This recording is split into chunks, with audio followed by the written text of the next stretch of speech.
Welcome to our discussion of conference diplomacy. Conference diplomacy is the conduct wherein there's a multi-party diplomatic negotiation where diplomatic negotiations can be regarded as an exchange of concerns in a framework of international order accepted by sovereign entities. So based on this definition, what are the elements contained in the conduct of conference diplomacy? Number one, it is a multi-party. Therefore, when we talk about a multi-party diplomatic negotiation, it involves, again, a pluralist understanding of negotiation. Therefore, actors involved here are not only confined to states but also to non-state actors. Usually, conference diplomacy is conducted with the participation of famous non-state actors, particularly businesses or multinational corporations and NGOs. Next, conference diplomacy, the next element, happens or occurs in a framework of international order accepted by sovereign entities. So therefore, it is functioning inside a sub-institution that has its own rules, procedures, and protocol. And if you are interested, actually, if you're interested in conference diplomacy, the skill that you want to, or yeah, that you want to develop, or the office or position that you want to aspire in the future, if you want to pursue a career in foreign affairs or international affairs, is to familiarize yourself with the protocol that's being conducted, performed, and followed by different international organizations and by bilateral meetings. So in this case, actually, there's this dedicated office for that. In every embassy, there's a dedicated office for the protocol. And this we usually view protocol, well, yeah, we in my experience, so we usually view protocol as like an events manager office inside the embassy. However, the bulk of work being passed or being assigned to the protocol office is not a joke. So it doesn't only the protocol office is not only concerned with arranging events, arranging cars, arranging services, or touring the dignitaries to famous places, etc. The bulk of work is really intense. So it happens in a framework of international order accepted by sovereign entities. So one good example is the Paris Climate Summit that occurred in, I think that was 2016. So it is a conference diplomacy because it involved the negotiations among states with the participation of different environmental NGOs, whether their operations is considered or the extent of their operations is either international or local. While conference diplomacy is complex, it has both positive and negative effects. The one of the positive effects is that yes, it has the inclusion of stakeholders. Therefore, the voices that are being heard inside the negotiations are not only confined to state interest. So voices that are being discussed here may also come from NGOs, businesses, religious organizations, and from the standpoint or position itself of international organizations or regional organizations. So a good example of this inclusion of stakeholders is the way how the International Labor Organization conducts itself. So the International Labor Organization is an international organization that is concerned with the formulation of rights of different laborers around the world, with particular emphasis right now with and the rights and the future or the well-being of labor migrants or migrant laborers. So in the case of the ILO is composed of multi-sectoral.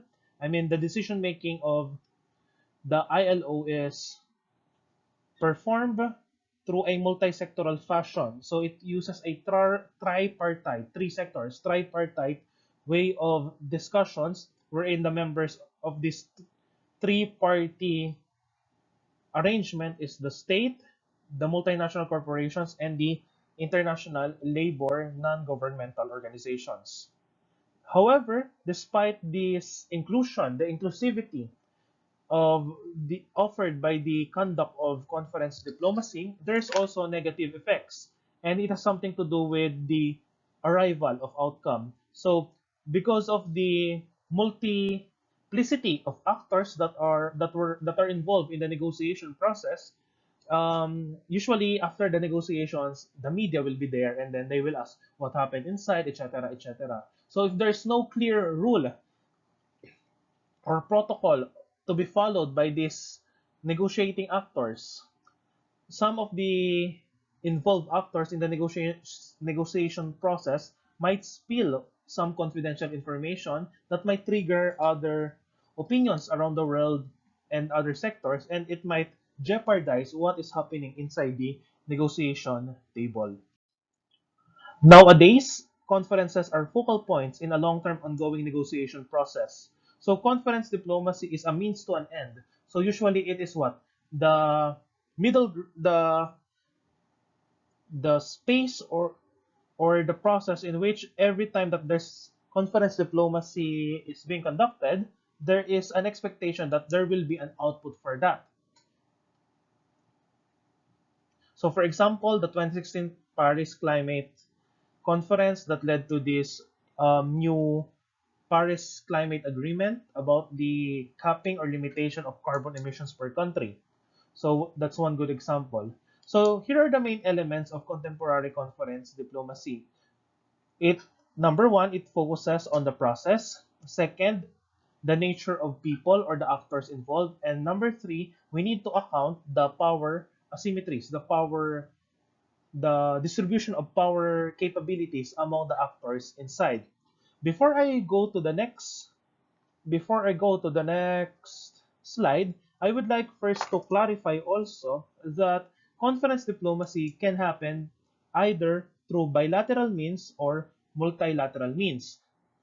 The main core or the main element in order for a diplomatic engagement to be considered as a conference is that the actors involved they must have originated from different sectors, not only from the government side.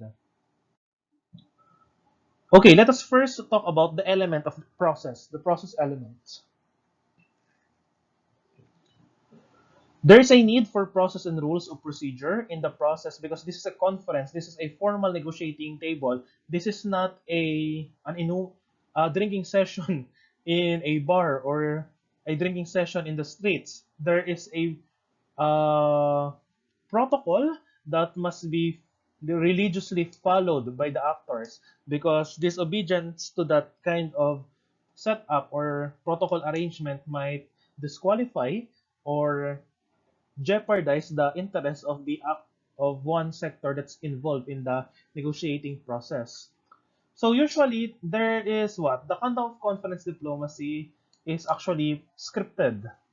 So this is the look at this one alternative route. So you have the pre-negotiation phase, exploration phase, selection phase, documentary phase, and post-argument or implementation phase.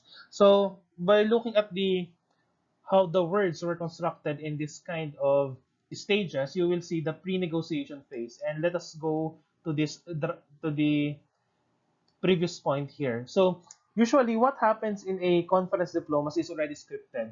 Why? Because before the conference proper, the parties involved in that conference have already been engaging with each other through informal and unofficial means. So they have, I mean, the leaders, for example, of businesses and and NGOs or representatives from the government, they usually have outside dinners, socialization, and then they will talk about their agenda. They will have consultations in personal. Personally, they will have their consultations. That usually what the tendency is that through those informal means, the agenda of the conference itself is already predetermined.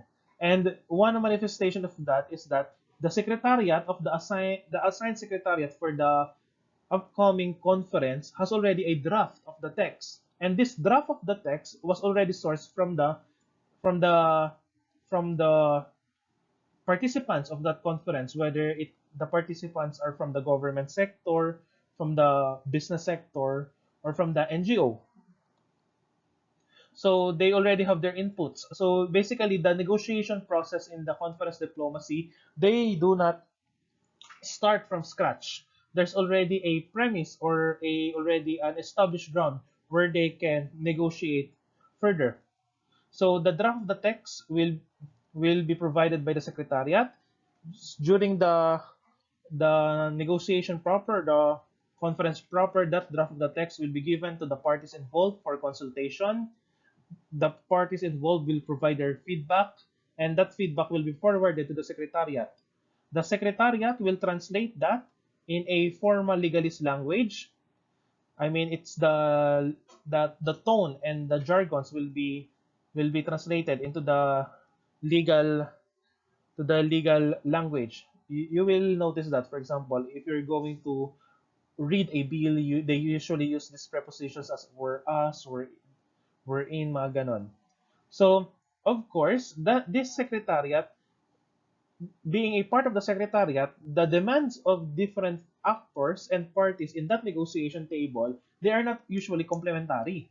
Most of the time, they are contradicting, despite that they already have a predetermined agenda before the conference proper. So how does the secretariat will address those contradictions? Of course, the secretariat will communicate with these actors, and then usually in the reconciliation of that of those feedback from from those contradicting parties, from those opposing parties, these parties again, outside the conference protocol or conference regulations, they will have their own consultations and dialogue with the opposing party, and in some cases they will have an agreement, a compromise. In some cases they will have not. So there will be a hearing inside the that will be hosted, sorry, by the secretariat, and to be voted by the by the I mean representatives of those sectors that have a voting power. So the new draft will be circulated again to the multiple parties involved, and then they will have an oral introduction to defend their sides, their positions on the draft. For example, this draft that we are talking about is, for example, a multilateral treaty or agreement. So they will have this oral introduction of text sponsors, and these text sponsors will explain their position, and yeah, it will lead to different kinds of engagement like interpolation, revisions that are open to debate. So the secretariat during the debate compiles all comments, and whatever happens in that negotiation table, the secretariat will compile them and then will revise accordingly based on the outcome of the negotiation for revision. They will produce the revision. They will circulate it again with the parties, and upon circulation, if the parties are already satisfied, it will be given back again to the secretariat for the secretariat to translate the revised draft into the formal document that will be signed by world leaders. So I would like to share my experience about conference diplomacy when I'm still working in MECO. So the conference diplomacy that I've experienced is educational diplomacy. So the education concerns, bilateral education concerns of the Philippine between the Philippines and Taiwan. So what happened is, yes, there's a multi-party participation here, MECO being a private actor because of One China policy. It's not considered a government body. The government body involved here is CHED, Commission on Higher Education. So uh, uh, from the side of from the Taiwan side, they have TECO, which is also another private body, and their Ministry of Education. And this NGO from Kaohsiung City, which is the EduConnect Southeast Asia Association. So based on the composition of the actors involved in that conference, um, it's already considered as a conference because of the multi-party nature of those actors. So prior to the um, joint working group conference that was actually concluded November 2020, what happened is that, for a context first, in 2018, the Philippines and Taiwan renewed the MOU, the Memorandum of Understanding for Bilateral Educational Exchanges, that was actually signed in 2013, and then it has a 5-year validity. So it is about to expire by 2018. So MECO and TECO used their steered the conversation so that the document will be renewed and it will be valid because it's an agreement. So in the case of the 2020 negotiations, because it's supposed to happen in 2019, I mean, what happened in the 2018 negotiations is called the Technical Working Group for the production of this new MOU. So in the 2019 negotiations, it is now called the Joint Working Group because they are now going to implement what happened in the, or what is stated in the outcome of the 2018 TWG, Technical Working Group. So the 2019 Joint Working Group was actually expected to be conducted in 2019, but because of the some factors and due to the pandemic, it was pushed up to November 2020, and actually it was conducted virtually. So in that case, I just want to share that this step-by-step procedures enumerated in this slide was actually fulfilled. So the draft of the text of the joint working group output.